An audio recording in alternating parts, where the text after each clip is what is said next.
முடித்து உங்கள் அனைவரையும் உங்கள் கணவன்மார்கள் உங்கள் பிள்ளை செல்வங்கள் சோறாக்க வரலையே அப்படி என்று திட்டாதவர்களும் உங்களை அனுப்பி வைப்பது என்னுடைய பொறுப்பு.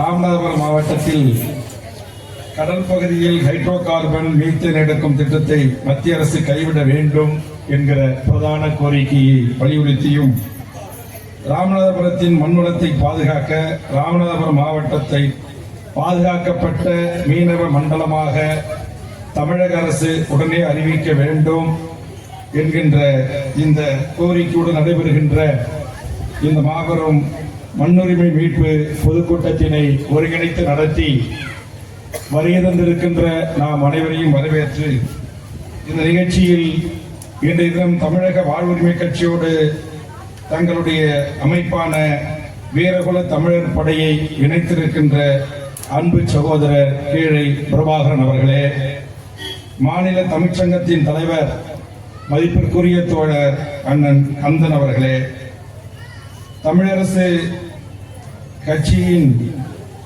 சமரன் தோழர் குணசேகரன் அவர்களே, காரைக்கால் மக்கள் முன்னணி தோழர் சிவா அவர்களே, பாட்டாளி மக்கள் கட்சியின் திருவாரூரை ஒன்றிய செயலாளர் தர்மராஜ் அவர்களே, ஒன்றிய தலைவர் மணி அவர்களே, தோழர் சீனி அவர்களே, வாசநாயகம் அவர்களே, இந்த மகளிரை ஒருங்கிணைத்து இங்கு அமர வைத்து அழகு பார்த்திருக்கிற தங்கை பிரியா அவர்களே, பேராசிரியர் அரவியா அவர்களே, வசந்தா அவர்களே, மதுரை தமிழன் விஜய் அவர்களே, எல்லாவற்றிற்கும் ஒரு இணைப்பு பாலமாக இணைப்பு சங்கிலியாக இருந்து வடதமிழ்நாட்டில் பிறந்த என்னை தென்தமிழ்நாட்டின் கடற்கரை ஓரம் மாவட்டமான ராமநாதபுரம் மாவட்டத்திற்கு வருகிறது இத்தனை உறவுகளை எனக்கு அறிமுகம் செய்து இந்த இணைப்பு விழாவின் இணைப்பு பாலமாக பணியாற்றிய அருமை தம்பி தமிழரசு கட்சியின் தலைவர் கண்ணதாசன் அவர்களே,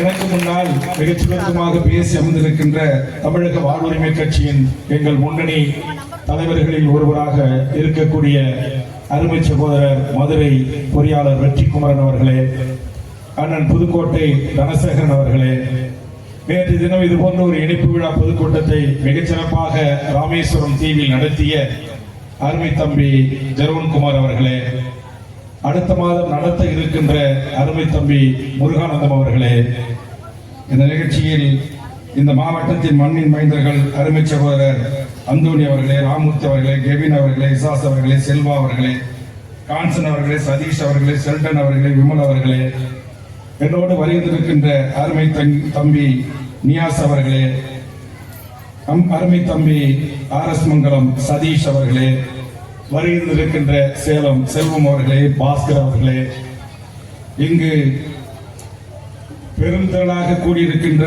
எனது அருமை தாய்மார்களே, மேடையிலே வீற்றிருக்கின்ற எண்ணற்ற தமிழ் சமூகத்தின் ஆளுமைகளே, பல்வேறு கடற்கரை மாவட்டத்தின் மீனவர் சங்கத்தின் தலைவர்கள், ஊர்களுடைய பெரியோர்கள், முக்கியஸ்தர்கள், தாய்மார்கள், பத்திரிகை ஊடக நண்பர்கள், காவல்துறை நண்பர்கள், இந்த நிகழ்ச்சியை தொகுத்து வழங்கிய வழக்கறிஞர் எழில் உள்ளிட்ட இன்னும் எண்ணற்ற பெயர்கள் இங்கு இடம்பெற்றிருக்கிறது.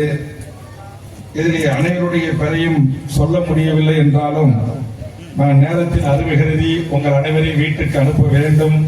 கூடிய விரைவில் பாட்டி பார்த்திருக்கிறாங்க, சீக்கிரம் அனுப்பணும்னு சொல்லிட்டு ஆயி அப்ப சீக்கிரம் முடிச்சிடும் அப்படின்னு சந்தோஷம் அவங்களுக்கு. நாங்க போனேன், எங்க போனேன் அப்படின்னு கேட்பாரு பேரனோ மோகனோ இல்ல கணவரோ, அங்க பதில் சொல்லணும். அதுலயும் சரக்கு மாசத்து கணவரா இருந்தா அடியே சோறாக்காம எங்கடி போனேன், ராத்திரி 10 மணிக்கு வர, இங்க நான் பசியா இருக்கிறேன் அப்படின்னு கேள்வி கேட்பார். இதுவே பெரிய கட்சிகளுக்கு 500 ரூபாய்க்கு 1000 ரூபாய்க்கு வந்தா இவங்க இங்க இருந்து தெம்மா போய் நீ புடிச்சிட்டு ஊர்ல கிடக்குற, இன்னைக்கு போய் 500 ரூபாய் சம்பாதிச்சு வந்திருக்கேன்னு குரலை உயர்த்தி நீங்க பேசலாம். ஆனா இங்க என்னுடைய அருமை சகோதரி பிரபாகரன் அவர்களுடைய இல்லத்தரசி உங்களுக்கு எதுவும் கொடுத்திருக்க மாட்டாரு. அன்பால் கூட்டி உங்களை அழைத்து அமர வைத்திருக்கிறார். எங்களால முடிஞ்சது ஒரு 1/2 லிட்டர் தண்ணி பாட்டில், அதுவும் 1 லிட்டர் கிடையாது. அதுவும் எங்க தம்பி எங்க இருக்காங்க ஒரே ஆளு ஒத்தாளு பங்கு வச்சுருந்தாங்க. எல்லாருக்கும் டீ கொடுத்தான். நான் உத்து கப்ப பார்த்தேன், அதுலயும் பாதி. காரணம் நாங்க அப்படிதான். இதை கூட நாங்கள் உங்களில் இருந்துதான் பகிர்ந்து கொள்ளுகிறோம், எங்களில் இருந்து அல்ல. காரணம், தமிழக வாழ்வு உரிமை கட்சி என்பது இந்த நாட்டில் வாழ்கின்ற அனைத்து மக்களின் அனைத்து உயிரினங்களும் வாழ வேண்டும் என்பதற்காக ஒவ்வொரு இனமும், ஒவ்வொரு உயிரினமும், ஒவ்வொரு செடி கொடிகளும் இந்த மண்ணில் வாழ வேண்டும் என்பதற்காகத்தான் போராடுகிறது.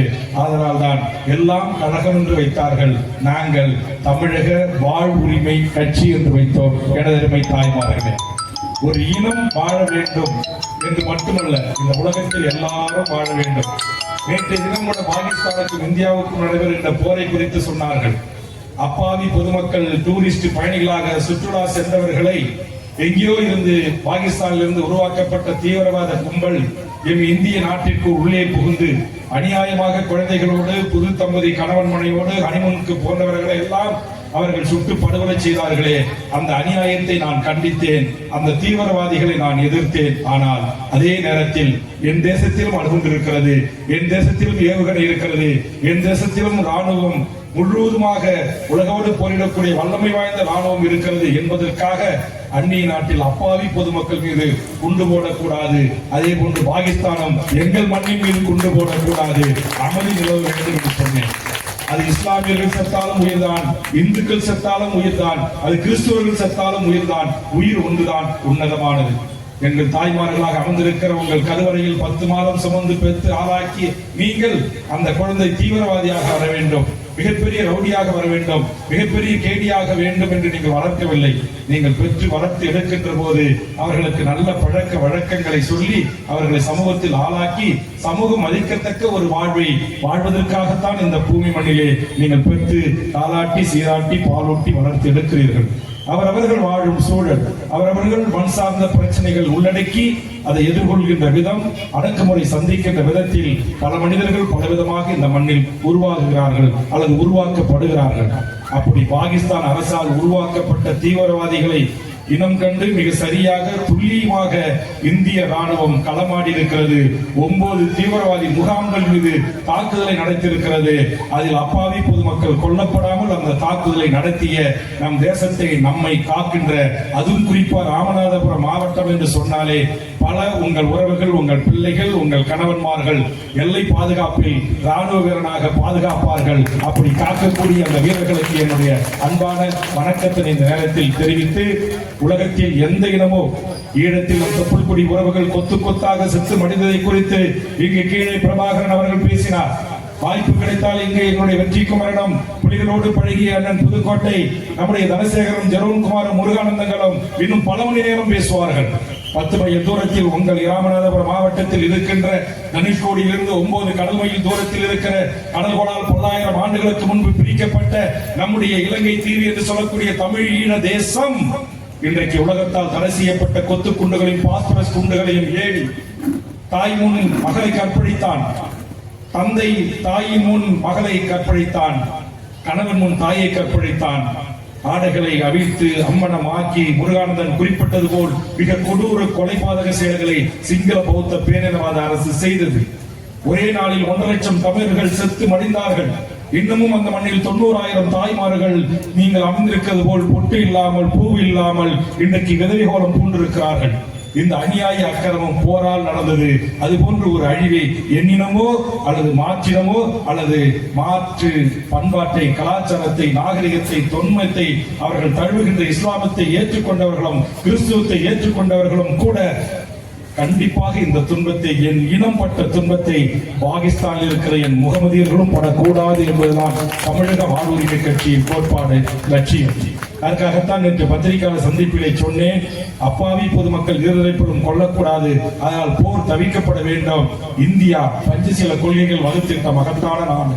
நேருபுரான் உருவாக்கிய பஞ்சசீல கொள்கை என்பது ஒரு நாட்டின் மீது போர் தொடுத்து அந்த மக்களை அழிப்பதோ, அந்த நாட்டின் கனிம வளங்களை கொள்ளையடிப்பது கூடாது என்று வகுத்திட்ட மகத்தான தலைவர்கள். காந்தியார் பிறந்த மண், அகிம்சை சக்கரவர்த்தி வாழ்ந்த மண் என்று சொல்லுகின்றோம். இன்றைக்கு உலகத்தில் இந்தியாவிற்கு என்று ஒரு பெரும் மதிப்பு இருக்கிறது என்று சொன்னார். இந்தியா உலகத்தில் மிகப்பெரிய ஒரு ஜனநாயக நாடு, ஒரு பன்முக தன்மை கொண்ட நாடு. இங்கு கிறிஸ்துவம் இருக்கும், இஸ்லாம் இருக்கும், இந்து இருக்கும், இங்கு வைணவம் இருக்கும், சைவம் இருக்கும், இங்கு எல்லா பாசிகள், ஜெயின்கள், எல்லா மதத்தினரும் இருப்பார்கள், சீக்கிய மதங்கள் இருக்கும். ஆனால் அவரவர்களுடைய சமூக நல்லிணக்கத்தோடு அவர்கள் எல்லை காட்டோடு இன்றைக்கு உலகமே வியந்து பாராட்டுகிற ஒரு மகத்தான நாடாக என் தேசம், இந்த தேசம் இருக்கிறது என்று சொன்னால், இந்த தேசத்திற்காக எண்ணற்ற வீரர்கள் உயிர் தியாகம் செய்திருக்கிறார்கள். சுதந்திர இந்தியாவின் விடுதலைக்கு அந்நிய ஏகாதிபத்திய பிரிட்டிஷ் படையை எதிர்த்து போரிட்டவர்கள். ஜாலியன் வாலாபாக்கை குறித்து நமக்கு தெரியும், ஜான்சி ராணியை பற்றி தெரியும். ஆனால் உங்கள் சிவகங்கை சீமையில் பிறந்த வேலு நாச்சியாரின் தியாகம் உங்களுக்கு தெரியாது. ஒடுக்கப்பட்ட சமூகத்தில் பிறந்து உலகத்தின் முதல் சுதந்திர இந்தியாவின் விடுதலைக்காக தன் உடலை வெடிகுண்டுகளை கட்டிக்கொண்டு ஆங்கில ஏகாதிபத்தியனுடைய வெடிமருந்து தொழிற்சாலை கிடங்குக்குள் குதித்த நம்முடைய குயிலியை பற்றி உங்களுக்கு தெரியாது, மருது இருவரை பற்றி தெரியாது. இங்கே இன்னமும் நாம் போற்றுகிற எண்ணற்ற தமிழ் சமூகத்தின் ஆளுமைகள். இன்னைக்கு தேவேந்திர குல வேளாளர் மக்கள் இந்த நாட்டிலே பச்சை உடையிலே எங்கு பார்த்தாலும் ஒரு ராணுவ வீரன் உடையணிந்து காட்சியளிப்பார். அவர் யார்? இந்திய நாட்டின் எல்லை காத்த ராணுவ வீரனாக இருந்த மாவீரன் இமானுவேல் சேகரனார். சுபாஷ் சந்திரபோஸோடு படம் நடித்திய மகத்தான தலைவன் ஐயா பசும்பொன் தேவர் திருமகனார் வாழ்ந்த தென் மாவட்டம். இன்றைக்கு இந்த சமூகங்கள் எல்லாம் அவர்களுக்குரிய நிலப்பரப்பில் ஒரு குறிப்பிட்ட பகுதிகளை, கிராமங்களை ஆட்சிபடம் அமர்த்தி ஆட்சி செய்த இந்த தமிழர்கள் எல்லாம் இன்றைக்கு சாதியாய் நாம் பிரிந்து கிடக்கிறோம், மதமாய் பிரிந்து கிடக்கிறோம். முதுகுளத்தூர் கலவரமா, பரமக்குடி கலவரமா, துப்பாக்கி சூடா, தாமிரபரணியில் தமிழர்கள் கொலை செய்யப்பட்ட கொடூரம் என்று சொன்னால், இது எல்லாம் இந்த மண்ணில் நடக்கிறது என்று சொன்னால், தமிழர்களாகிய நாம் நம்முடைய வரலாற்றை, நம்முடைய பெருமிதத்தை, நம்முடைய இலக்கண இலக்கிய வளங்களை எல்லாவற்றையும் தூக்கி எறிந்துவிட்டு வெறும் சாதி தமிழனாக நாம் இந்த மண்ணில் மீதி தமிழராக வாழ்ந்து கொண்டிருக்கிறோம். இந்த நிலை உடைபட வேண்டும் என்பதற்காகத்தான் இங்கு கீழே பிரபாகரனும், அருமை தம்பி நம்முடைய கண்ணதாசன் அவர்களும், இங்கே அருமை தோழர் கந்தன் அவர்களும், இங்கே அருமை சகோதரர் குணசேகரன் போன்றவர்களுடைய முயற்சி. நாங்கள் சின்ன சின்ன குழுக்களாக, சின்ன சின்ன அமைப்புகளாக இருக்கிறோம். நாங்கள் அனைவரும் ஒன்று சேர்ந்து ஒரு மாற்று அரசியலை முன்வைக்க விரும்புகிறோம். அதற்காக இன்றைக்கு தமிழ்நாட்டில் 156 அரசியல் கட்சிகள் இருக்கிறது. இவர்கள் எல்லாம் இன்றைக்கு ஆண்டு கொண்டிருக்கிற திமுகவில் போய் சேர்ந்தா கண்டிப்பா ஒரு வட்டம் இல்ல ஒரு துணை இல்ல ஒரு ஒன்றிய ஒரு நகரமாவது கிடைக்கும். அதுவும் கீழே பிரபாகருடைய தந்தை திராவிட இயக்கத்தின் நகர துணை செயலாளராக, மதபட்சி திராவிட முன்னேற்ற கழகத்தின் நகர செயலாளராக இப்படி பல பொறுப்புகளை வைத்திருக்கிறார்கள். ஒவ்வொருவருக்கும் இங்கு ஒரு பாரம்பரியம் இருக்கும். இப்ப வெற்றிக்குமரன் என்னோடு இணைந்திருக்கிறார். நாம் தமிழர் கட்சியிலிருந்து விலகி அவருடைய முக்கிய தலைவர்கள் எல்லாம் ஒன்று சேர்ந்து இன்றைக்கு தமிழர் ஒருங்கிணைப்பு இயக்கம் என்ற ஒரு இயக்கத்தை கட்டி அமைத்து திருச்சியில் ஒரு மிக பிரம்மாண்ட மாவீர நாளை நடத்திய அவர் தனியாக ஒரு கொடுத்தனம் நடத்தலாம், தனி கட்சி நடத்தலாம், தனி கொடியோடு காரில் பவனி வரலாம். ஆனால் எத்தனை ஆண்டுகளாக நாம் நெல்லிக்காய் மூட்டை போல் சிதறி கிடப்பது, நாம் ஒன்றிணைந்து ஒரு மாற்று அரசியலை முன்வைப்போம் என்று கூடி இவர்கள் எல்லாம் முடிவெடுத்து வந்த கட்சியின் பெயர் தான் தமிழக வாழ் உரிமை கட்சி. அதனுடைய தலைவராக, அந்த கட்சியினுடைய சட்டமன்ற உறுப்பினராக வேல்முருகன் ஆகிய நான் பண்ருட்டி முந்திரிக்காடு நிறைந்த செம்மண் பூமியிலிருந்து பிறந்து வளர்ந்த ஒருவனை இங்கே இருக்கிற உங்கள் உறவுகள், உங்கள் பிள்ளைகள், உங்கள் பேரன்கள் என்னை தேர்வு செய்திருக்கிறார்கள் என்று சொன்னால் உண்மையிலேயே இந்த மண்ணில் ஒரு மாற்று அரசியல் உருவாக வேண்டும் என்று நான் விரும்புகிறேன். அது என்னங்க மாற்று அரசியல்? அது என்னன்னா உங்களிருந்தே சொல்றேன், நீங்க வர்றதுக்கு 1000 ரூபாய் கொடுக்காத, ஜாக்கெட்டு குட்டு கொடுக்காத, புடவை கொடுக்காத. இப்பெல்லாம் சென்னையில ஒரு பேஷன் உருவாயிருக்கு. அப்படியே 2000 பெண்கள் வரலாம், 2000 சேர்ல உட்காரலாம், அப்படியே அந்த சேர தலையில வந்து போகும்போது வீட்டுக்கு எடுத்துட்டு போகலாம். ஆனா இங்க ஒரு சேரை தொட்டாலும் சேர் போட்டவர் உங்க கையை வந்து பிடிச்சிடுவாரு, அம்மா இது ஏன் சேர எடுக்காதீங்க. இன்றைக்கு மக்களை எப்படி திரட்டுகிறார்கள்? சாதி ரீதியா திரட்டுகிறார்கள் அல்லது மத உணர்வை தூண்டி திரட்டுகிறார்கள். நான் இந்து, நீ கிறிஸ்துவன், நீ இஸ்லாமிய, நீ பாகிஸ்தானுக்கு போ. நான் கேட்கிறேன், ராமநாதபுரத்தில் வாழ்கின்ற இஸ்லாமிய உறவுகள், இந்த மண்ணின் பூர்வீகுடி மக்களாக இருக்கிற முக்குளத்தோராக இருக்கலாம், யாதவராக இருக்கலாம், ஒரு தேவராக இருக்கலாம், கள்ளராக இருக்கலாம், தேவேந்தராக இருக்கலாம், மீனவராக இருக்கலாம், அல்லது பிள்ளைமாராக இருக்கலாம், என் செட்டியாராக இருக்கலாம், நாயுடா இருக்கலாம், நாயக்கராக இருக்கலாம். ஆனால் என் தமிழ் மண்ணில் பிறந்து வளர்ந்து இந்த தமிழ் பண்பாட்டு கலாச்சார நாகரிக தொன்மைக்கு அவர்களும் நம்மின் உறவுகள் தான். அவர்கள் ஏற்றுக்கொண்ட ஒரு மார்க்கம் இஸ்லாம். அவர்கள் ஏற்றுக்கொண்டது, அவர்கள் கிறிஸ்துவத்தை தழுவிருக்கிறார்கள், அவ்வளவுதான். ஆனா எங்கேயாச்சும் இருக்கிற இஸ்லாமியர்கள், இந்த மண்ணில் வாழ்றவங்க நேர அரேபிய நாட்டில இருந்து பாலைவனத்திலிருந்து வந்திருக்காங்களா? யாராச்சும் ஒரு இஸ்லாமிய காட்ட முடியுமா? இல்ல இயேசு பிறந்த ஊர்ல இருந்து வந்து இங்க கிறிஸ்துவத்தை தழுவி சர்ச்சை வச்சு வழிபடுறாங்களா?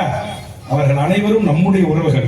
10 ஆண்டுக்கு முன்னாடி, 5 ஆண்டுக்கு முன்னாடி, 20 ஆண்டுக்கு முன்னாடி, 50 ஆண்டுகளுக்கு முன்னாடி உங்களின் உறவுகளாக இருந்த உறவுகள் தங்களுக்கு பிடித்த ஒரு மார்க்கத்தை தழுவியிருக்கிறார்கள். அவர்கள் இனத்தால் தமிழர்கள், மொழியால் தாய்மொழி தமிழாக கொண்டவர்கள். அவர்கள் ஓதுவதற்கு பயன்படுகிற உறுதிமொழி உருது அவர்கள் ஓதுவார்கள். அவர்கள் கடவுளின் மொழி என்று அவர்கள் ஓதுகிறார்கள், அல்லாவின் மொழி என்று ஓதுகிறார்கள். உடனே நம்ம ஊர்ல இருக்கிற அறவேற்காட்டு RSS சங்கி கும்பல்கள் என்ன சொல்றான்? நீ பாகிஸ்தானுக்கு போடான்றான். நான் கேட்கிறேன், இதே ராமநாதபுரம் மாவட்டத்திலும் திருநெல்வேலி சீமையிலும் சுதந்திர இந்தியாவின் மூவர்ண கொடி இன்றைக்கு பட்டுளி வீசி பறக்கிறது. அந்த கொடியை வடிவமைத்து இந்த தேசத்திற்கு தந்தவர்கள் நம் உறவுகளான இஸ்லாமிய உறவுகள். அதிலும் குறிப்பாக உங்களை போன்ற பெண் தாய்மார்கள் வடிவமைத்தது. எத்தனை சமஸ்தானம் பாருங்க. பாயை பத்தி பேசுறது எங்க தூத்துக்குடி பாய் எதிர் பேசுங்க வர. அதனால இப்ப கூட நான் வருகிறது, அங்கே ஒரு இஸ்லாமிய நண்பர் இங்க வருகிறார். அவர் ஒரு கடை நடத்துகிறார். அண்ணா எங்க ஊருக்கு வரீங்க, நிறுத்துங்க. இல்லங்க, ஏற்கனவே கண்ணதாசன் பிரபாவம் கோச்சிக்கிறாங்க. 6 மணிக்கு வரேன்னு சொன்னேன். பெண்கள்லாம் 5 மணிக்கே வந்துட்டாங்க. நானே கொஞ்சம் காலதாமதம் போறேன். அதுக்கு காரணம் ஏன் மேல இல்ல, எனக்கு நம்ம மாவட்ட SP கொடுத்த பாதுகாப்பு வாகனம், காவல்துறை வாகனம். ஏட்டையா வண்டியை ஓட்டுறாரு, வண்டி போக மாட்டேங்குது. 40 கிலோமீட்டர் தாண்டி 1.5 மணி நேரமா வரோம் நாங்க ராமேஸ்வரத்துல இருந்து. அப்புறம் கடைசியா கண்ணதாசன் போன் பண்ணி, பெண்கள்லாம் 5 மணி நேரம் உட்காந்துருக்காங்க, நான் சீக்கிரம் வாங்கினாரு. நானே அடிச்சு பிடிச்சி வேகமா போலீஸ்காரர்கிட்ட கூட்டு சொன்னேன், ஏட்டையா நீங்க மெதுவா பாதுகாப்புக்கு வாங்க, நாங்க முன்னாடி போய் எங்க தாய்மார்களை பாக்குறோம். அவங்களும் போயிட போறாங்க. கண்ணதாசன் எனக்கு போட்டோ அனுப்புனார். போட்டோவை பார்த்தா எல்லாம் பெண்களா இருக்கு. ஐயோ, இது 7 மணி ஆச்சுன்னா உழவு வைக்கணும், வீட்டுக்கு போடுமே, இதுங்களை போய் சீக்கிரம் நம்ம பார்க்கணுமே நம்ம தாய்மார்களை அப்படின்னு சொல்லி நான் ஏட்டையா கிட்ட சொன்னேன், ஏட்டையா நீங்க கொஞ்சம் பின்னாடி வாங்க, நாங்க முன்னாடி போறோன்னு. நானே 120 140 கிலோமீட்டர் வேகத்துல வேகமா உங்களை பார்க்க வரேன். எங்க பாய் குறுக்க வந்து கட்டையை போட்டார். நீங்க கீழே கடைக்கு வரீங்க, இது எங்கள் பகுதி, நீங்க எங்க கடைக்கு வந்து காலடி வச்சுட்டு தான் உள்ள போகணும்னு சொல்லி அங்கே இஸ்லாமிய உறவுகள் என்னை அழைத்து சால்வை போட்டு புத்தகங்களை கொடுத்து அன்பாக வரவேற்றார்கள். இதுதான் தமிழ்நாடு, இதுதான் தமிழர் நிலம், இதுதான் தமிழருடைய மாண்பு. இங்கு வேல்முருகன் அவங்க சொல்ற மாதிரி, இந்து மதம் சொல்ற மாதிரி என் பேர் என்ன பேரு? இந்து பேரு, அதுவும் கடவுள் பேரு. ஆனா எனக்கு கீழே கரைக்கு வந்தவொடனே கண்ணதாசனோ கீழே பிரபாகரனோ அல்லது அவர்கள் மனைவியோ முதல் மரியாதை கொடுக்கல. கொடுத்தது என் இஸ்லாமிய உறவுகள். அந்த பாசம், அந்த பண்பு இந்த மண்ணில் வளர்க்கப்பட வேண்டும் என்று சொல்கிறது தமிழக வாழ்வுரிமை கட்சி. என் பெண்களின் தாலிகள் அறுக்கப்படக்கூடாது, டாஸ்மாக் மதுபானங்கள் நடத்தப்படக்கூடாது, கஞ்சா அபின் சாக்லேட்டுகள் விற்கக்கூடாது, பச்சை குழந்தைகள் சீருடையில் இன்றைக்கு அரசு யூனிஃபார்ம் போட்டுக்கொண்டு இன்றைக்கு தனியா போய் உட்காந்து 5 பசங்க 6 பசங்க உட்காந்து பீர் பாட்டிலையும் கோட்டர் பாட்டிலையும் அடிக்கிறாங்க. அதை லைவ்ல ஒளிபரப்பு பண்றாங்க. இது இந்த அவலம் இந்த மண்ணில் கூடாது. 12 வயசு பையன் 15 வயசு பையன் அபின் போடுறான், கஞ்சா பொட்டலம் போடுறான், பான்பராக போட்டு வாயில மடிக்கிறான். புற்றுநோய் வருது, இருதய நோய் வருது, கிட்னி நோய் வருது, ஊறுபட்ட நோய் வந்து வாழ வேண்டிய வயதில் செத்து போறான். இது கூடாது என்று மாற்று அரசியலை பேசுகிறது தமிழக வாழ்வுரிமை கட்சி. என் அன்பான தாய்மார்களே, வேல்முருகன், நான் இன்றைக்கு எம்எல்ஏ வருகிறேன். ஒரு முறை இருந்தேன், 2வது முறை இருந்தேன், 3வது முறை இருந்தேன், இப்போதும் இருக்கிறேன். 3 முறையும் தமிழ்நாடு அரசாங்கத்தின் அரசு உறுதிமொழிக்குள் சேர்மன் என்று சொல்வார்கள். அரசு தமிழ்நாட்டினுடைய முதலமைச்சர், துணை முதலமைச்சர், அமைச்சர் பெருமக்கள் பேரவையில் அளிக்கின்ற உரிமைகளை நிறைவேற்றுவதை குறித்து நாட்டுடைய DGP-லிருந்து, நாட்டுடைய சீஃப் செக்ரட்டரி, கடகோடி VO-லிருந்து, மாவட்ட ஆட்சித்தலைவர் SP-லிருந்து எவரை வேண்டுமானாலும் எந்த மாத்திரத்திலும் அழைத்து பேசி இந்த நாட்டுக்கு உங்கள் துறை அமைச்சர்கள் கொடுத்த உரிமைகளை நிறைவேற்றுவதை குறித்து நீங்கள் என்ன நடவடிக்கை எடுத்தீர்கள் என்று கேள்வி கேட்கிற உரிமை பெற்ற வேல்முருகனாகிய நான் இந்த அதிகார வர்க்கத்தோடு சமரசம் செய்து கொண்டு நான் எல்லா சுகபோகங்களையும் அனுபவிக்கலாம். இன்னைக்கு கூட நான் கமிட்டிக்கு வந்திருக்கிறேன். இன்னைக்கு ஒரு நாள் ஒதுக்கி மாலை நேரம் நான் நினைத்தால் இந்த மாவட்டத்தினுடைய ஆட்சித்தலைவர் அலுவலகத்தின் கோப்புகளை ஆய்வு செய்ய முடியும். இந்த நாட்டுடைய காவல் கண்காணிப்பாளர் அலுவலகத்தில் நுழைந்து சட்டத்திற்கு புறமாக இந்த எத்தனை பேரை கைது செய்ய வைத்திருக்கிறீர்கள் என்று கேட்க முடியும். அவ்வளவு அதிகாரம் உடைய பதவியிலே இருந்தாலும் கூட இந்த மண்ணில் அதிகார வர்க்கத்தோடு சமரசம் செய்து கொள்ளாமல் நான் சார்ந்திருக்கிற கூட்டணி கட்சி தவறு செய்தாலும் கூட தட்டி கேட்கிறேன். தட்டி கேட்பதோடு மட்டுமல்ல, சட்டமன்றத்தில் கொஞ்சம் கோபமாவே கேட்கிறேன். பார்க்கிற பெண்கள் யாராவது சட்டமன்ற நடவடிக்கைகளை பார்த்தா தெரியும். பேரவை தலைவராக இருக்கிற மாண்புமிகு அப்பாவுக்கும் எனக்கும் தினந்தோறும் சண்டை நடக்கும். வேல்முருகா போதும் நிறுத்தும் பாரு. நான் நிறுத்தவே மாட்டேன். எதற்காக என்றால் என் பெண்களின் தாலிகள் அறுபடக்கூடாது என்பதற்காக அரசு சாராய கடைகளை மூடுங்கள் என்று சொன்னார். இந்த நாட்டில் இன்றைக்கு தமிழ்நாட்டில் 36 மெடிக்கல் காலேஜ் 36 மாவட்டங்களில் இருக்கிறது என்று சொன்னால் ஏழை பாழை மக்கள் அரசு மருத்துவமனைகளை மருத்துவம் பெறுவதற்கும் அவர்கள் சிகிச்சை பெறுவதற்கும் அவருடைய குழந்தை பேருக்கும் அனுமதி பேருக்கும் இலவச மருத்துவம் கிடைப்பதற்கும் ஏழை தாழ்த்தப்பட்ட பிற்படுத்தப்பட்ட ஒடுக்கப்பட்ட தமிழ் சமூகத்தின் பிள்ளை செல்வங்கள் மருத்துவர் ஆக வேண்டும், அதற்கு மருத்துவக் கல்லூரிகள் வேண்டும் என்ற கோரிக்கையை முன்வைத்து சுதந்திர இந்தியாவில் தெற்காசியாவிலேயே இந்தியா குறிப்பா தமிழகம் மிகப்பெரிய மருத்துவ மாநகரமாக உயர்ந்து நிற்கிறது என்று சொன்னால் அடியேன் வேல்முருகன் ஆகிய நான் தமிழ்நாடு முதலமைச்சர் தலைவர் கலைஞருக்கு அவருக்கு வழங்கிய ஆலோசனையின் பேரில் தான் 36 மெடிக்கல் காலேஜ் நான் 2001 இந்த கான்செப்டை சட்டப்பேரவையில் வைப்பதற்கு முன்பாக அம்மையார் ஜெயலலிதா அவர்கள் பரிசீலனை இருக்கிறது என்று சொன்ன காலத்தில் ஒரு தமிழ்நாடு முழுக்க அதிகபட்சம் ஒரு 10 மெடிக்கல் காலேஜ் இருந்துச்சு. மாவட்டத்திற்கு ஒரு மருத்துவக் கல்லூரி மருத்துவமனை என்கிற கான்செப்ட். அதே மாதிரி அண்ணா யூனிவர்சிட்டி பேராசிரியர் வந்திருக்கிறார், படித்த சில பெண்கள் இருக்கலாம். ஒரு காலத்தில் நீங்கள் அண்ணா பல்கலைக்கழகம் போகணும், எதுக்கு பிஇ படிக்கிறதுக்கு, மெக்கானிக்கல் படிக்கிறதுக்கு, சிவில் படிக்கிறதுக்கு.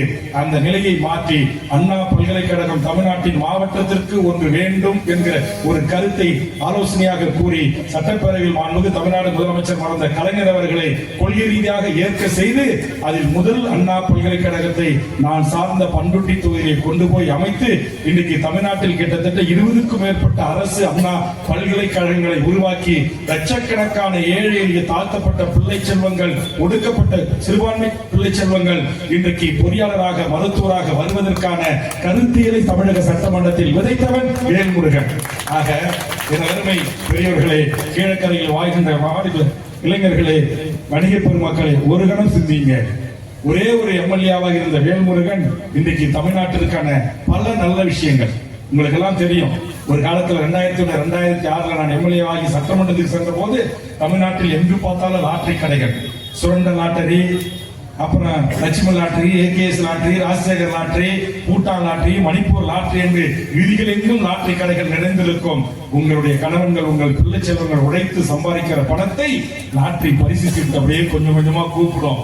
இவன் சம்பாதிச்சு அன்னைக்கு ஒரு 300 ரூபாய் சம்பளம் வீட்டுக்கு எடுத்து வந்து உங்ககிட்ட கொடுத்தானே, வயது வந்த பொண்ணு இருந்தா ஒரு 1/4 கிலோ ஆட்டுக்கறி எடுக்கலாம், இல்ல ஒரு நாட்டுக்கோழி 100 ரூபாய்க்கு வாங்கலாம். இன்னைக்கு நாட்டுக்கோழி 500 ரூபாய், இல்ல 2 முட்டையை வாங்கி வயசுக்கு வந்த ஒரு பொண்ணுக்கு சத்தான உணவு கொடுக்கலாம். அதுக்கு வழி இல்லாமல் அதையும் பாதி குடித்து விட்டு பாதி கள்ளலாட்டினை கிழித்து விட்டு வெறுங்கையோடு வீடு திரும்புகிற கணவர்களின் சூழலை புரிந்து அதற்கு முகம் கொடுத்து நிற்கின்ற குடும்ப தலைவர்களாக இருக்கிற என் தாய்மார்களின் வழிகளை உணர்ந்து அன்றைய பெண்ணாக இருந்த முதலமைச்சர் அம்மையார் ஜெயலலிதாவிடம் சட்டமன்றத்தில் வாதாடி நான் கொண்டு வந்ததுதான் லாட்டரி தடை சட்டம் என்பதை இங்கு பெருமிதத்தோடு நான் பதிவு செய்கிறேன். அதே போன்று மணல் குவாரிகள் எல்லா பெரிய கட்சிகளும் சிண்டிகேட் ஃபார்ம் பண்ணி கொள்ளையடிச்சிட்டு இருந்தான். 50,000 26,000 ஏழை எடுப்பான், எத்தனை லாரிகள் திருடிக்கலாம். அந்த பணத்தை கல்விக்கு செலவிடணும் சொல்லி மணல் குவாரிகளை அரசிடம் ஆக்கியதற்கும் நான் போட்டது. குறிப்பா உங்களை பத்தி எனக்கு ஒரு செய்தி சொல்லணும். இந்த ராமநாதபுரம், சிவகங்கை, இந்த தென் மாவட்டங்கள்ல இருந்து சில வறுமையில் இருக்கிற தாய்மார்கள் இந்த பிள்ளை 6வது 7வது படிச்சானா அவனை ஸ்கூல்ல இருந்து நிறுத்தி சுண்டல் விற்கிறதுக்கு சென்னைக்கு அனுப்புவாங்க. அவன் ஒரு வாலியை வச்சுட்டு சுண்டல் வைப்பான். அவனை கூட்டு நீ என்ன வர்றானா, நான் பரமக்குடி, நான் ராமநாதபுரம், நான் சிவகங்கை அப்படின்னு சில ஊர்களை சொல்லுவான். அப்படி ஒரு நாள் நான் சட்டமன்றத்துக்கு போனேன். அப்படி பல இளைஞர்களை கூட்டி அழைத்து பேசினேன். தம்பி, உனக்கு என்ன ஒரு நல்லா இருக்கிற, படிக்க வேண்டிய வயசு, ஏன் டீ வித்துக்கிட்டு இருக்கிற, ஏன் நீ சுண்டல் வித்துட்டு இருக்கா? எங்க அப்பா குடிக்காரு, எங்க அம்மா குடும்பம் பொம்பளை பிள்ளை வச்சுட்டு கஷ்டப்படுறாங்க, கூலி வேலைக்கு போனாதாங்க சாப்பாடு. எங்க முதலாளிகிட்ட எங்க அம்மா 50,000 ரூபாய் வாங்கிட்டாங்க, அதுக்காக நான் இந்த வேலையை செய்யறேம்மா. அப்போ உனக்கு சொல்லி கொடுத்தா பள்ளிக்கூடம் ஏற்பாடு பண்ண படிக்க போவியா? அண்ணா, நான் படிக்கணும்னு எனக்கு ஆசை இருக்கு, கவலைப்படாது என்று ஒரு நாள் மறுநாள் சட்டமன்றத்துக்கு வந்தேன். முதலமைச்சர் ஜெயலலிதா அவையில் உட்கார்ந்திருந்தார், அமைச்சர்கள் இருந்தார்கள். நான் எழுந்து சொன்னேன், மாண்புமிகு முதலமைச்சர் அம்மையார் அவர்களே, உங்கள் ஆட்சியில் ஏழை குழந்தைகள், தென் மாவட்டத்து குழந்தைகள் சாதி பார்த்தா வித்தியாசம் இல்லாமல் வறுமையின் காரணமாக சுண்டல் விற்கிற முதலாளி, அந்த சுண்டல் விற்கிறவங்க சென்னையில் ஒரு முதலாளி இருப்பான். அவன் ஒரு 10 பசங்களை பிடிச்சிக்கிட்டு 10 வாலி 10 சுண்டல்காரனை கொடுத்துருவான். அவரு மொத்தமா அவங்க அப்பா அம்மா கிட்ட 50, 26 கொடுத்து அவனை மணந்து வச்சிருப்பாரு. சம்பளம் கிடையாது, ஒருவேளை சோறு, அதுவும் வயிற்றுக்கு பத்தாது. சுண்டலுக்கு என்ன பெருசா லாபம் கிடைக்கும்? அப்படி என்று சொல்லி அவருடைய வழிகளை கேட்டு சட்டமன்றத்தில் நான் முதலமைச்சரிடத்திலே சொன்னேன். அந்த அம்மையார் சிரித்துக் கொண்டே சொன்னார், நானும் போயஸ் கார்டுல இருந்து டெய்லி இந்த வழியா தான் மெரினா வழியா கோட்டைக்கு வரேன், நான் எந்த சுண்டல் வைக்கிற குழந்தையும் பார்க்கலையே அப்படி என்று சொல்லிவிட்டு என்னை சிரித்து நக்கலடித்துக் கொண்டே சிரிப்பாக சுவையாகவும் அதை சுவைப்படவும் அதே நேரத்தில் கொஞ்சம் நையாண்டியோடும் ஒரு கருத்தை சொல்லிவிட்டு சொன்னார். இதிலிருந்து ஒன்று எனக்கு தெரிய வருகிறது, வேல்முருகன் சட்டமன்றம் வருகிறாரோ இல்லையோ மெரினா பீச்சுக்கு காத்து வாங்க போகிறார் என்று சொல்லிவிட்டு அம்மையார் அவர்கள் சொன்னார். நீங்கள் சொன்ன இந்த வழியை நானும் ஒரு பெண்ணாக உணர்கிறேன். ஒரு குடும்ப தலைவி தான் 10 மாதம் சுமந்து பெற்ற அந்த குழந்தை செல்வங்களை சுண்டல் விற்பதற்காக பள்ளியின் படிப்பை பாதையிலே நிறுத்தி அனுப்புகிறார்கள் என்று சொன்னால் அந்த தென் மாவட்டத்தில் ராமநாதபுரத்து மாவட்டத்தினுடைய பெண்களினுடைய அந்த வாழ்க்கையில் ஏற்படுகின்ற வலி சுமந்த வாழ்வை நான் உணர்கிறேன் என்று சொல்லி உடனடியாக அந்த குழந்தைகளுக்கெல்லாம் மாலை 6 to 8 4 டெம்போ டிரைவர்களை வாங்கி ஒரு டெம்போ டிரைவர்களுக்கு 2 ஆசிரியர்களை நியமனம் செய்து மாலை நேரம் சுண்டல் விற்கிற குழந்தைகளுக்கும் கல்வி கண் திறந்த பிறப்பதற்கு காரணமாக இருந்தவன் தான் வேல்முருகன். இதுல இது எந்த சாதி குழந்தை, இது வன்னியர் வீட்டு குழந்தையா, இது தேவர் வீட்டு குழந்தையா, இது கள்ளர் வீட்டு குழந்தையா, இது தேவேந்திர வீட்டு குழந்தையா, இது மீனவர் வீட்டு குழந்தையா, இது முஸ்லீம் வீட்டு குழந்தையா, இது கிறிஸ்துவ வீட்டு குழந்தையா என்று அல்ல, எல்லா குழந்தைகளும் கல்வி பெற வேண்டும் என்பதற்காகத்தான் அந்த திட்டத்தை நாங்கள் அறிமுகப்படுத்தினோம். இப்படி எதற்காக சொன்னது என்று சொன்னார், இந்த கட்சி எதிலிருந்து மாறுபடுகிறது என்று சொன்னார். இன்னைக்கு தாசில்தார் ஆபீஸுக்கு போனீங்கன்னா லஞ்சம், போலீஸ் ஸ்டேஷனுக்கு போனா லஞ்சம், பிடிஓ ஆபீஸ்க்கு போனா லஞ்சம், கலெக்டரேட்டுக்கு போனா லஞ்சம், எல்லாத்தையும் லஞ்சம். நீங்க படிக்கிறவங்க பிள்ளைகளுக்கு ஒரு சாதி சான்றிதழ் வாங்கணும்னா லஞ்சம். எங்க இருந்து தொடங்கும்? விஓ கெஸ்ட் நம்ம ஊர்ல சொல்லுவாங்க, பிஏ அல்லது கிராமத்துல தயாரிப்பாங்க எங்க பகுதியில, அங்க இருந்து கேட்க ஆரம்பிப்பான். VO, RIE, tahsildar, RDO, DRO, சில கலெக்டர்கள், எல்லா கலெக்டரும் வாங்க மாட்டாங்க. அப்புறம் அது சர்டிபிகேட் வர்றதுக்காட்டி நாயா பேய அமையணும். அது எல்லாம் இல்லாமல் ஏழை மக்களுக்கு கிடைக்க வேண்டிய நியாயமான திட்டங்கள் நியாயமான முறையில் சென்றடைவதை உறுதி செய்கின்ற ஒரு மாற்று அரசியலை இந்த மண்ணில் உருவாக்கப்பட வேண்டும் என்று நாங்கள் விரும்புகிறோம். இன்னைக்கு இறந்து போயிட்டா விஷயம் தூக்கி உள்ள வச்சானா 5 நிமிஷம் சாம்பலா வருது, அங்க கூட முன்பதிவுக்கு காசு கேட்க ஆரம்பிச்சிட்டான். லஞ்சம் இல்லாத இடமே இல்லை. அது இந்த ஆட்சி அந்த ஆட்சியெல்லாம் பாகுபாடே இல்லை. ஆக இந்த லஞ்சம் லாவண்யம் இல்லாத, சாதி சண்டை இல்லாத, மத வெறுப்பு இல்லாத மக்களுக்கான திட்டங்கள். ஒரு ரோடு போடுறோமா 10 லட்சம் ரூபாயில இந்த கீழக்கரை சாலை போடுறோம், 10 லட்சம் ரூபாயில போடணும். ஆனா 7 லட்சம் ரூபாயை போட்டு 3 லட்சம் ரூபாய உள்ளூர் கவுன்சில்ல தொடங்கும். நான் சொன்ன மாதிரி விஓல தொடங்குற மாதிரி இங்க யாரு? அந்த வட்டம், அப்புறம் அந்த பகுதி, அப்புறம் அந்த மாவட்டம், அப்புறம் அந்த கவுன்சிலர், அப்புறம் மாமன்ற உறுப்பினர், அப்புறம் மேயர் அல்ல நகர்மன்ற தலைவர், ஒன்றிய சேர்மன், அப்புறம் எம்எல்ஏவுக்கு 1%, அப்புறம் எம்எல்ஏவுக்கு 1%, அப்புறம் மந்திரிக்கு எத்தனை %, அப்புறம் இப்படி எல்லாம் போய் கடைசியில 10 லட்சம் ரூபாய் ரோடு 5 லட்சம் ரூபாயில போடுவான். அது 4 நாள்ல நம்ம இளைஞர்கள் யாராச்சும் இப்ப பேஸ்புக்ல வேற பேர் லைவ் போடுறோம், என்ன செய்வான்? பாரீர் பாரீர் இந்த ஆட்சியில் போட்ட ரோடு எவ்வளவு தரமாக இருக்கிறது என்று கைகளாலே பேத்து உருட்டு காட்டுவான். காட்டுறாங்களா இல்லையா? ஆக இது இல்லாத ஒரு மாற்று அரசியல். 10 லட்சம் ரூபாய் 10 லட்சம் ரூபாய்க்கு ரோட்டை போடு என்று சொல்லக்கூடிய ஒரு அரசியல் இந்த மண்ணில் உருவாக வேண்டும் என்று தமிழக வாழ்வுரிமை கட்சி விரும்புகிறது. அதனால்தான் கீழை பிரபாகரன்கள் தமிழக வாழ்வுரிமை கட்சியை தேர்வு செய்திருக்கிறார்கள். நீங்க கேட்கலாம், நாட்டை விற்க கூடாதுன்றீங்க, கஞ்சா விற்க கூடாதுன்றீங்க, சாராயம் விற்க கூடாதுன்றீங்க, கல்லுக்கடை விற்க கூடாதுன்றீங்க, அப்ப எம்எல்ஏ நீங்க யோசிச்சுமா அப்படின்னா, நான் எனக்கு நினைவு தெரிந்த காலத்திலிருந்து என் முன்னோர்கள் இந்த நாட்டுடைய அமைச்சர்களாக டெல்லியின் பிரதமரை நேரு அவர்களை அமர வைக்கிற இடத்திலிருந்து என்னுடைய முன்னோர்கள் தாத்தாக்கள் நாட்டுக்கு மிகப்பெரிய தலைவர்களாக இருந்திருக்கிறார்கள். அந்த பாரம்பரியத்திலிருந்து அரசியல் பயின்ற காரணத்தினால் நான் மிக குறைந்த வயதில் நினைவு தெரிந்த காலத்திலிருந்து அரசியலில் இருந்து 10 வயதிலிருந்து பொது வாழ்விற்கு வந்து போராட்ட களத்திற்கு வந்த நான் 5 உறுதிமொழி உங்க ஊர் பாதையில சொன்னா 5 சத்தியம் செஞ்சேன். அது என்ன சத்தியம்? என் தாய்மார்களின் தாலி இருக்கிற சாராய கடை, கல்லு கடை, மதுபானால பாரு நடத்தி பணம் சம்பாதிக்க கூடாது. இன்னும் உங்களுக்கு எல்லாம் தண்ணி பாட்டில் கொடுத்தாங்கல்ல, நான் கேட்கறேங்க எல்லாம் ராமநாதபுரம் என் தமிழ்ச்சிகள், நம்ம ஊர்ல அழகா வீட்டு வாசல்ல மண்பானை இருக்கும், ஒரு டம்ளர் வச்சிருப்பீங்க, தண்ணி இலவசமா யார் வேணுமாலும் வழிபோக்காடு கூட குடிச்சிட்டு போகலாம், தின்ன கூட கட்டி குடிப்பீங்க, நடந்து போனா கலையா தூங்கிட்டு தண்ணி குடிச்சிட்டு சாப்பாடு கேட்டா கூட இலவசமா போடுவீங்க. இன்னைக்கு வீட்டு வாசல்ல யார் வீட்லயும் தண்ணி பானை இருக்கா? 90% தோட்டத்துல வரிசை கட்டி பானையில குடமா தண்ணி குடிச்சு வைப்போம். இன்னைக்கு இல்ல, தண்ணி இல்ல, தின்ன இல்ல, அம்மா அப்பா தாத்தா பாட்டி மாமா மச்சான் உறவு முறைகள் இல்ல. இன்னைக்கு எல்லாம் அங்கிள், எல்லாம் டாடி, எல்லாம் மம்மி. இன்னைக்கு நீங்க வீட்டுல பேசுற என் தாய்மொழி 15,000 ஆண்டுகளுக்கு முன்பாக இலக்கிய இலக்கண வளம் நிறைந்த என் தமிழ் மொழி நம்முடைய வீடுகளில் பேசப்படுகிறதா? இன்னைக்கு நீங்க தாய்மார்கள் உங்ககிட்ட இப்ப நான் 10 நிமிடம் உரையாடலாம், நீங்க என்ன செய்வீங்க? 9 நிமிடம் ஆங்கிலம் கலந்த தமிழத்துல தான் பேசுவீங்க. இது உண்மையா இல்லையா? சொல்லுங்க. எல்லாமே இன்றைக்கு அப்படி கலப்பு, அப்படி பண்பாட்டு சிதைவு, கலாச்சார சிதைவு, நாகரிக சிதைவு எல்லாம் நாசமாக்கிட்டு இருக்கு. அதுல இப்ப சில பேர் என்னடா இன்னைக்கு சன் டிவி சீரியல் பார்க்க முடியலன்னு வழியோட உட்கார்ந்துருக்கீங்க. விஜய் டிவி பிக் பாஸ் நடந்துச்சுன்னா அது பார்க்க முடியலன்றீங்க. சினிமாவில் வந்து ஸ்கிரிப்ட்னு சொல்லுவாங்க, எழுதி கொடுக்கிற வசனத்தை நடிக்கின்ற விஜய் தொலைக்காட்சி நடிகர்களுக்கு இந்திய நாட்டுக்கு ஆர்மிக்கு உங்க பிள்ளையை பெற்று அதுல ஆர்மி வச்சீங்கன்னா என் பிள்ளை ஆர்மியில இருக்கிற ராணுவத்தில் இருக்கிற சந்தோஷம். கேரளால இருந்து நடிக்க வந்த நடிகை ராத்திரியான நான் சரக்கு தான் அடிப்பேன், எனக்கு பல ஃப்ரெண்ட்ஸ் தான் இருக்கிறாங்க, நான் பல பேரோட கல்யாணம் பண்ணிப்பேன்னு சொல்லக்கூடிய யாரு அந்த பேரு என் வாயால சொல்லக்கூடாது. அந்த அம்மாவுக்கு ஆர்மி வைக்கிறான். அப்ப இதையெல்லாம் என் மக்களிடத்தில் எடுத்து சொல்லி ஒரு விழிப்புணர்வை உருவாக்கி அதற்கு முன்னுதாரணமாக நான் எனக்கு பீடி குடிக்க மாட்டேன், சிகரெட் அடிக்க மாட்டேன், தண்ணி அடிக்க மாட்டேன், பான்பரை கூட போட மாட்டேன். என்ன சொல்ல போன காப்பி டீன்னு சொல்றாங்களே, தேநீர் குழம்பி, இது கூட எனக்கு பழக்கம் இல்லை. பொது வாழ்வில் நேர்மையாக தூய்மையாக உண்மையிலேயே ஒரு மாற்று அரசியலை இந்த மண்ணில் உருவாக்க முடியும் என்கிற ஒரு நம்பிக்கை. நான் கூட 14 ஆண்டுகளும் இந்த களத்துல நிக்கிறேன். எண்ணற்ற சாதனைகளை இந்த மண்ணில் செய்திருக்கிறேன்.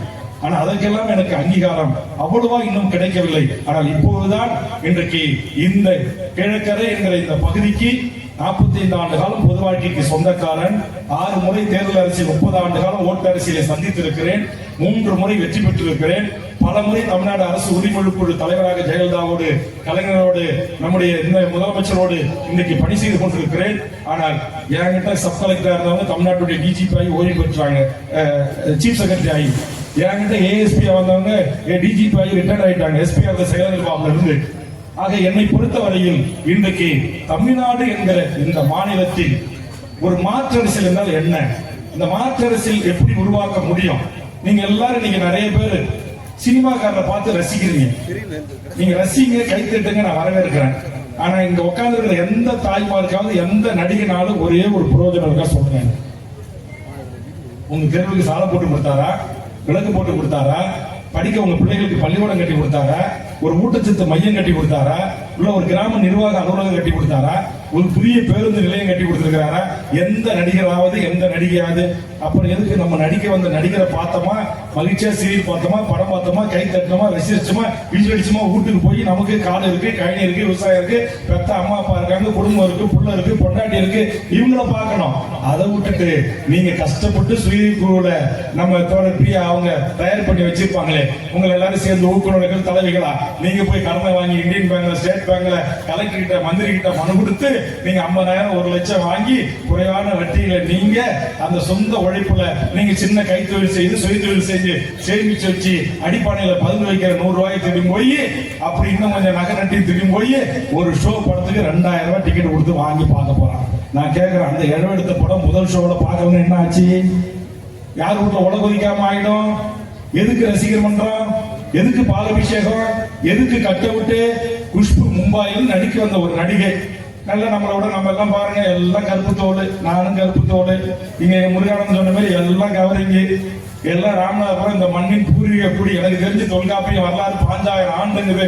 5000 ஆண்டு பழம்பெருமை கொண்ட இது தமிழ்ச்சாதி தாயி அக்காலாம் உட்காந்துருங்க. யாரு கழுத்துலயாவது ஒரு 10 பவுன் செயின், தாலி செயின், ஒரு ரெட்டை வடம் செயின், ஒரு நெக்லஸ் இல்ல எல்லாரும் வேறுமுறையில் வந்தா வாங்கி பாருங்க, வீட்டுல கட்டி வச்சிட்டீங்களா என்ன? இல்ல, நம்முடைய வாழ்க்கை இதுதான், நம்முடைய வாழ்க்கை முறை இதுதான். நாம் அன்றாடம் உழைக்கும் அன்றாடம் காட்சிகள், ஏழை விவசாயிகள். ஆனால் ஒரு படத்துல ஒரு நடிகன் சில நேரம் வந்து உதட்டசிக்கிறான், எவனோ ஒருத்தர் சண்டை காட்சி போடுறான், எவனோ ஒருத்தர் கதைவசனம் எழுதுறான், எவனோ ஒரு பாடல் ஆசிரியர் தன் கற்பனையில் பாடல் எழுதுறான், அதற்கெல்லாம் உதட்டசிக்கிற அந்த நடிகனுக்காக உடல் மண்ணுக்கு உயிர் வேறொருவனுக்கு என்று சொல்லுகிற அந்த கேடுகெட்ட கேவலமான பிற்போக்குத்தனத்தை உடைத்து எரிந்து மாற்று அரசியலை இந்த மண்ணில் உருவாக்குவதுதான் தமிழக வாழ்வுரிமை கட்சி. குஷ்பு நடிக்கலாம், நயன்தாரா நடிக்கலாம், அல்லது எவ்வளவு பெரிய கதாநாயகர்களும் அல்லது சதைநாயகர்களும் நடிக்கலாம். போனோமா பார்த்தோமா கை தட்டமா வந்தோம், நமக்குன்னு வாழ்வு முறை இருக்கு. அதை விட்டுட்டு குஷ்புக்கு கோயில் கட்டினான். உலகத்தில் மிகப்பெரிய நடிகர்களா இருக்கிறாங்க, எந்த நடிகர்களுக்கும் செலவைக்கல, எந்த நடிகர்களுக்கும் கோயில் கட்டல. இங்கதான் குஷ்புக்கு கோயில் கட்டுறான், நயன்தாராவுக்கு செலவைக்கிறான். இப்ப கூட தெரியும், இன்னைக்கு ஒரு சினிமா நடிகருடைய படத்துக்கு சென்னையில ரிலீஸ் ஆச்சு. அப்பா அம்மா போவாதரா ஐயன்னு சொன்னாங்க, போனா பஸ்ல ஏறி புத்தாட்டம் போட்டான், பாலாபிஷேகம் செஞ்சான், மறுநாள் சொந்த பந்தம் எல்லாம் பாலை தூக்கிட்டு போய் அவனுக்கு பால் ஊத்தணும். நடந்துச்சா இல்லையா? ஆனா அந்த நடிகரோ நடிகை மனைவியோ பால் ஊத்துக்கும் வரவில்லை, சாவுக்கும் வரவில்லை, இழவுக்கும் வரவில்லை. ஆனால் இந்த கலாச்சாரம் கூடாது என்கிறோம். இன்னைக்கு சீரியல்ல அடிமைப்பட்டு கிடக்கிறோம். சீரியல்ல மாமனார் மாமியார், இங்க மாமியாரா இருக்கிறவங்க மருமகளா இருக்கிறவங்க கோச்சி கூடாது. மாமியாருக்கு ஏதாச்சும் ஒண்ணுன்னா மருமக கண்ணுல இருந்து தண்ணி வராது, மருமகளுக்கு ஏதாச்சும் ஒண்ணுன்னா அவ்வளவு சீக்கிரம் மாமியார் கண்ணுல இருந்து தண்ணி வராது. ஆனா சீரியல்ல பாருங்க, சீரியல் இருக்கிற கதாநாயகிக்கு ஏதாச்சும் ஒண்ணுன்னா தேம்பி தேம்பி தேம்பி அழுவோம். நான் கேட்கிறேன், சொந்த தாய்க்கு அழுகாத கண்கள், சொந்த மாமியாருக்கு அழுகாத கண்கள், சொந்த மருமகள், உன் மகனுடைய மறுபிறவி, உன் மகள் போன்ற ஒரு மருமகன் இந்த வீட்டுக்கு வருகிறார், அவர்களை குறித்து கவலைப்பட்டு ஒரு கண்ணீரில் ஒரு சொட்டு தண்ணீர் வர மறுக்கிறது.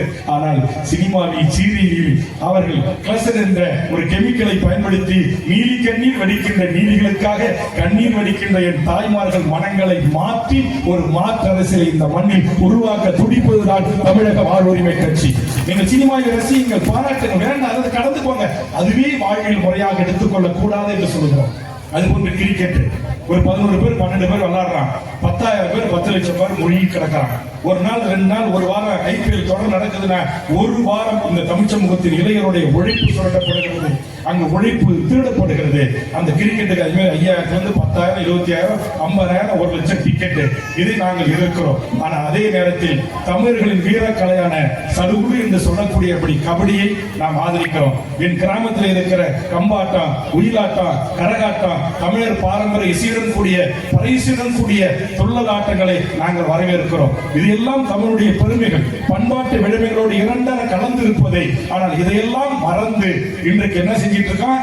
ராமநாதபுரத்தில் கேளிக்கை நடத்துறாங்களோ இல்லையே தெரியாது, இந்தியாவிலிருந்து, குஜராத்ல இருந்து, கேரளாவில இருந்து, கர்நாடகா, பெங்களூர்ல இருந்து, டெல்லியிலிருந்து வருகின்ற ஒரு கூட்டம் ஹாப்பி ஸ்ட்ரீட். என்ன ஸ்ட்ரீட்? Happy street. நீங்க யாரும் போயிடாதீங்க தாய்மாரிகள், பார்த்தா நீங்க எல்லாம் தலையில அடிச்சுட்டு கீழே புரிஞ்சுப்பீங்க. அங்க நான் சொல்றேன்னு கோச்சிக்காதீங்க.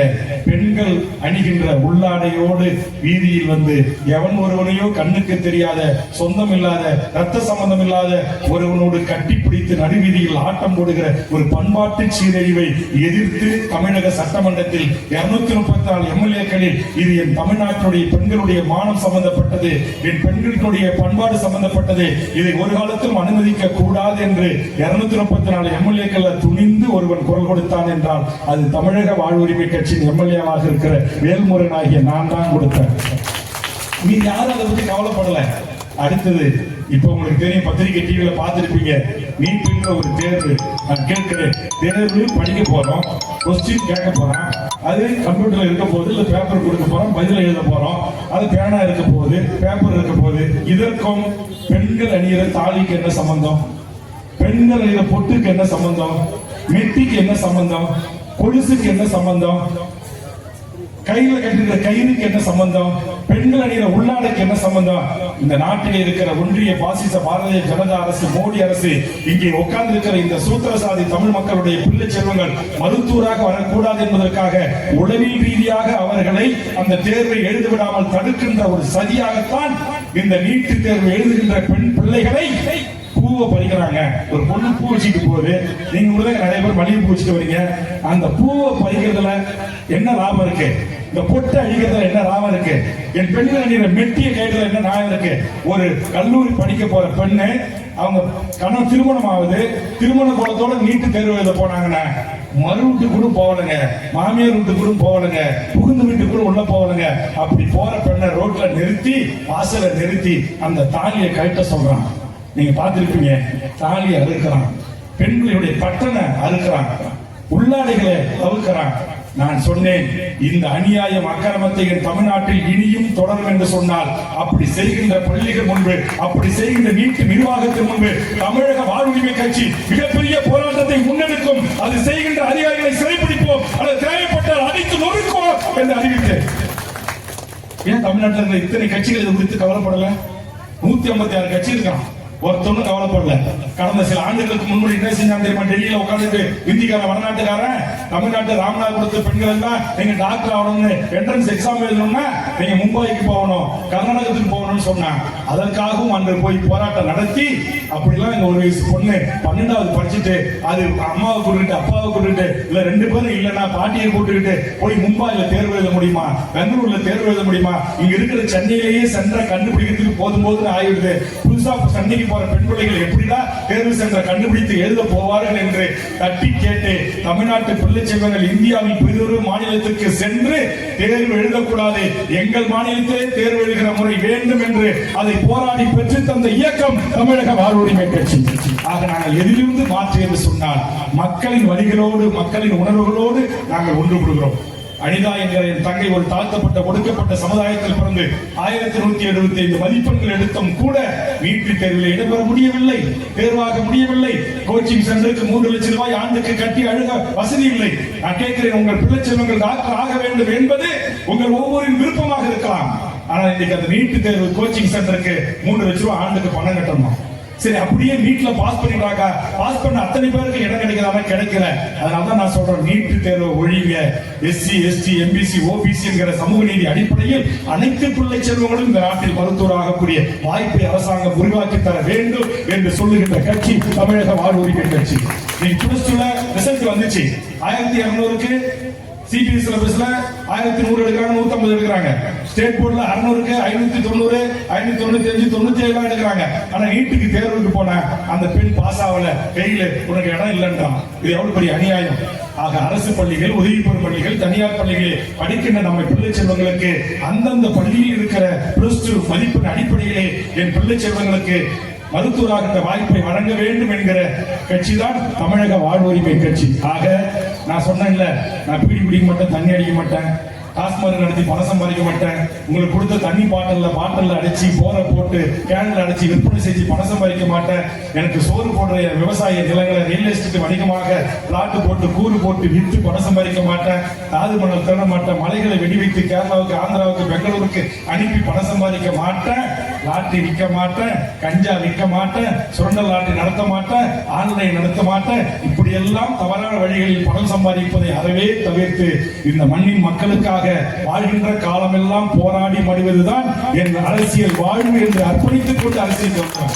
அதற்கு நேர்மையாக இருந்த காரணத்தால் என் தொகுதி மக்கள் 3வது முறையும் எனக்கு வாக்களித்து என்னை எம்எல்ஏ அனுப்பியிருக்காங்க. இதுவரையில் எவங்கிட்ட ₹1 லஞ்சம் வாங்கல, எந்த பணக்கார முதலாளிகிட்டையும் போய் பல்லளித்து நிக்கல, கை நீட்டல. ஒரு மாற்று அரசியல் என்றால் எவருக்கும் அடிபணியாமல் நேர்மையாக நெஞ்சலத்தோடு மக்களுக்கு சொல்ல வேண்டிய செய்திகளை இது போன்று இப்ப பிரபாகரன், கண்ணதாசன் சேர்ந்து கூட்டி வச்சிருக்காங்க. இந்த மாதிரி இந்த மக்கள்கிட்ட சொல்றோம், இதுல 10 பேர் வந்துருக்கீங்க, ஒரு 500 பேர்னா இதுல ஒரு 50 பேர் ஏதோ ஒருத்தன் பண்ருட்டில இருந்து வேல்முருகன் ஒரு எம்எல்ஏ வந்தான், குடிக்க கூடாதுன்றான், பீடி அடிக்க கூடாதுன்றான், தண்ணி அடிக்க கூடாதுன்றான், பெத்து வளர்த்து ஆளாக்கி அம்மை அப்பாவை பிறந்த நாளுக்கு காலில் வந்து வாழ்த்துவாங்கன்னு சொல்றான், சினிமா நடிகை காலில் விழாதீங்கன்றான், நடிகனுக்கு பாலாபிஷேகம் செய்யாதீங்கன்றான். காரணம் எத்தனையோ அரசு மருத்துவமனையில் ஆயிரக்கணக்கான குழந்தைகள் 1 லிட்டர் பால் இல்லாமல் செத்து முடிகிறது. இன்றைக்கும் இந்தியாவில் 33% பேர் 3 வேளை உணவு இல்லாமல் தவித்துக் கொண்டிருக்கிறான். உலகத்தில் இன்றைக்கு எத்தியோப்பியா உள்ளிட்ட எத்தனையோ நாடுகளிலே ஒரு சொட்டு தண்ணீர் இல்லாமல் பச்சை குழந்தைகள் பிறந்த மாநிலே செத்து மடிகிற அவளும் இந்த உலகத்தில் மனித குலத்தில் நடந்தேறி கொண்டிருக்கிற போது ஏதோ ஒரு சினிமா நாயகனுக்காக அவன் பணம் ரிலீஸ் ஆகிறது என்பதற்காக திரையரங்குகளில் வைக்கப்பட்டிருக்கிற கட்டவுளுக்கு நீங்கள் வசூல் செய்து கொண்டு போய் ஆயிரக்கணக்கான லிட்டர் பாலை வாங்கி பாலாபிஷேகம் செய்கிற கலாச்சாரத்தை ஒழிக்கப்பட வேண்டும் என்று நான் பேசுவதே சரியா? இல்ல இல்ல. வேல்முருகன் எப்படி எங்க தலையை பேசலாம், வேல்முருகன் எப்படி எங்க தளபதியை பேசலாம், வேல்முருகன் எப்படி எங்க குஷ்பை கேட்கலாம், வேல்முருகன் எப்படி எங்க நயன்தாராவை பேசலாம் என்று கேள்வி எழுப்பினால் நான் உங்களுக்கு எதிரானவன். இதெல்லாம் எழுப்பாம நான் சொல்றதுல நியாயம் இருக்குது, இந்த தம்பி ஏதோ நியாயமா தான் பேசுறாரு என்று உங்கள் உள்மனது சொல்லினால் நான் உங்களுக்காக ஒருவன் என்பதிலே நிலவரத்திலே பதிவு செய்து 1/2 மணி நேரம் சொன்னேன். 1/2 மணி நேரம் ஆச்சு. பெண்கள் எழுந்திருக்க ஆரம்பிச்சாங்க. அங்க ஒரு அம்மா பாவம் மஞ்சள் புடவை கட்டிட்டு சமாளிக்கிறாங்க. முடிஞ்ச அளவுக்கு எழுந்திருக்கிறவங்க எல்லாரையும், ஏமா உட்காருங்க முடிச்சிருவாரு அப்படின்னு, புள்ள முடிச்சிடும், தம்பி முடிச்சிடும் அப்படின்னு. அவங்க பாவம் சில பேருக்கு சோறாக்கணும், கடமைகள் இருக்கும், புள்ள இருக்கும், தூங்க வைக்கணும், சோறு கொடுக்கணும். அதனால உங்களுடைய நேர நிர்வாகத்தை நான் புரிந்து கொள்கிறேன். அன்பான எனது தாய்மார்களே, உறவுகளே, என்னை நம்பி பல்வேறு இயக்கங்களாக, அமைப்புகளாக, தமிழ் தேசிய களப்போராளிகளாக, சுற்றுச்சூழல் ஆர்வலர்களாக, மொழியின் மீது பற்று கொண்டவர்களாக இந்த சமூகத்திற்கு தன்னை அர்ப்பணித்துக் கொண்டு சின்ன சின்ன எண்ணிக்கையில் இருக்கக்கூடிய இயக்கங்களாக இருந்தாலும் கூட இன்னைக்கு தமிழ்நாட்டில் சுமார் 10-15 இயக்கங்கள் அமைப்புகள் ஒன்று சேர்ந்து தமிழக வாழ்வுரிமை கட்சி என்கிற ஒரு குடையின் கீழ் வந்திருக்கிறோம். இந்த இயக்கம் தமிழீழ மண்ணில் 10 மைல் தூரத்தில் 1.5 லட்சம் தமிழ் மக்கள் செத்து மடிந்தார்கள் அல்லவா? அந்த மக்களுக்கு நீதி கோருகின்ற விடயத்திலும் உலக அரங்கில் தமிழுக்கு என்று ஒரு நாடு உருவாக வேண்டும் என்று போராடிய மகத்தான தலைவன் மேதகு வேலுப்பிள்ளை பிரபாகரன் என்கிற மாவீரர் அந்த மண்ணில் எப்படி ஒரு அப்பழுக்கற்ற தலைவனாக நம்மள பெருமைப்படணுங்க. அது நீங்க ரொம்ப பெருமைப்படணும்.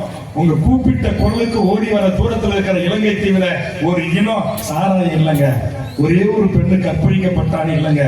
3 வயசு பொண்ணு தூக்கி போய் தமிழ்நாட்டில் சுதந்திர இந்தியாவில் வாழ்ற தமிழ்நாட்டில் கற்பழிக்கிறான். கிஃப்ட் ஆபரேட்டர், வாட்ச்மேன், டிரைவர், வீட்டு வேலை செய்யறவன் அப்படி என்று போர்வர்களை செய்தி வருகிறது. அது போன்று இல்ல. இரவுல 12 மணிக்கும் 1 மணிக்கும் பெண்கள் நடமாடலாம். பெண்கள் நடமாடியதோடு மட்டுமல்லாமல் தன் உடல் முழுவதும் வெடிகுண்டுகளை கட்டிக்கொண்டு 50 கிலோ 55 கிலோ எடை கொண்ட ராட்சத இயந்திர துப்பாக்கிகளை கையில் வைத்துக் கொண்டு எல்லையில் தன் நாட்டு மக்கள் மீது, தன் தமிழ் தாய்கள் மீது, தன் பள்ளிகள் மீது, மல்லிவாசல் மீது, முருகன் கோவில் மீது, நல்லூர் கோவில்கள் மீது, சர்ச்சைகள் மீது, மருத்துவமனைகள் மீது குண்டு போட்டுவிடக் கூடாது என்பதற்காக ஆயுதங்களுக்கு போராடிய அங்கேய கன்னிகள் உங்க 10 மைல் தூரத்தில் இலங்கை தீவிர மேதகு பிரபாகரன் என்கிற மாபெரும் தலைவனுக்கும் பின்னால் வாழ்ந்திருக்கிறார்கள், தற்போது வாழ்ந்து கொண்டிருக்கிறார்கள். எனது அருமை உறவுகளை கொஞ்சம் சிந்திங்க. நீங்க நினைச்சா உங்க பிள்ளைகளை திருத்த முடியும், குடிகாரனா இல்லாம காப்பாற்ற முடியும், அடுத்த பெண்களை பாலியல் ரீதியாக சீர்ந்து விடாம பாதுகாக்க முடியும். ஆக அன்னை வளர்க்கின்ற அந்த வளைப்பு இருக்கிறது, அந்த கண்டிப்பு இருக்கிறது. நீங்க ஆசிரியர்கள்லாம் பெறம்பு இல்ல, யாரும் கண்டிக்க முடியல.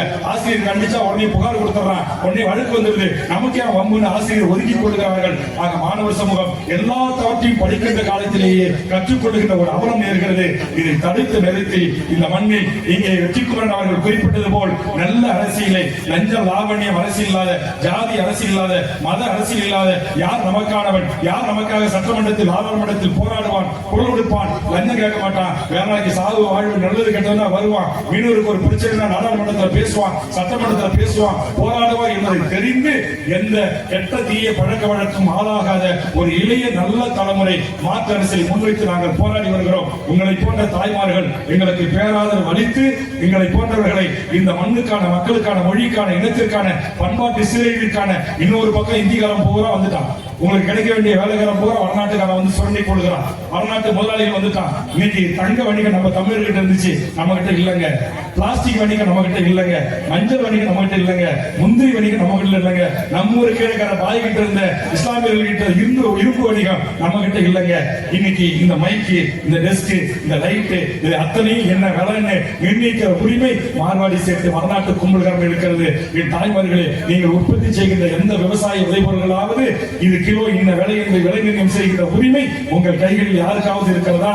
ஆக தமிழக வாழ்வுரிமை கட்சி சொல்கிறது, விவசாயிகள் உற்பத்தி செய்கிற விளைபொருட்களுக்கு நியாயமான கட்டுப்படியான விலையை தமிழ்நாடு அரசும் மத்திய அரசும் விலை நிர்ணயம் செய்ய வேண்டும் என்கிற மாற்று அரசியலை பேசுகின்ற அரசியல் கட்சி நம்முடைய தமிழக வாழ்வுரிமை கட்சி. ஆக தமிழக வாழ்வுரிமை கட்சி கடலோடு என்று அழைக்கப்படுகின்ற மீனவர்களின் வாழ்வுரிமையில் தொடங்கி மாணவர்களின் வாழ்வுரிமை, தொழிலாளர் வாழ்வுரிமை வந்து 8 மணி நேரம் சட்டம் கொண்டு வந்து இருந்துச்சு. அதை மாற்றி 18 மணி நேரம் 12 மணி நேரம் தொழிலாளர்கள் எப்படி வேணுமாலும் வேலை வாங்கலாம், பன்னாட்டு கார்பரேட் பெரும் நிறுவனங்கள் என்று தமிழக சட்டமன்றத்தில் ஒரு சட்டம் இயற்றிய போது 234 எம்எல்ஏக்களை ஒரே ஒரு எம்எல்ஏ தான் இது தொழிலாளர் விரோத சட்டம், தொழிலாளரை உறிஞ்சுகிற சட்டம் என்று என் இருக்கையிலிருந்து எகிரி குதிச்சு முதலமைச்சர் இருக்கைக்கு சென்று அந்த தொழிலாளர் விரோத சட்டத்தை தடுத்து நிறுத்திய கட்சி தமிழக வாழ்வுரிமை கட்சி.